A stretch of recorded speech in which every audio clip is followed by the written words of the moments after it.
Hello YouTube, this is Southpaw Pete, and I just wanted to go over a couple of bypass techniques here. Obviously two master locks. These tools are called the master switch from Sparrows. It's two tools, one normal spike, then a taloned piece. The way these work, master lock has since, I think, changed the number 3 at least. This is an older number 3 padlock I have.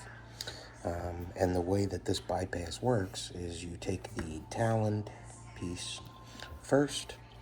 You want to push up the key pins and basically seat this tool in the back of the lock. Then you're going to take your other master switch, the shorter one, put it in right next to the other one under the key pins,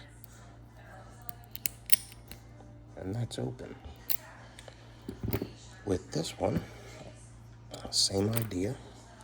Let's take that talon piece, put it under the key pins, lifting them up all the way to the back, and that talon piece gets in there, and you don't need both. Let's try that one more time. So, talon piece goes in all the way to the back,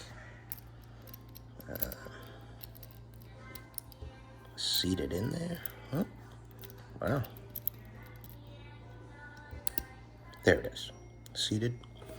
Then we take the other one, put it in under the pins, seated, and that's how the master switch should work. Just a bit of luck there. Hope everybody has a great day. Again, these are available at sparrows.com. It's called the master switch. Works on quite a few different locks, but have a great day. Enjoy your picking.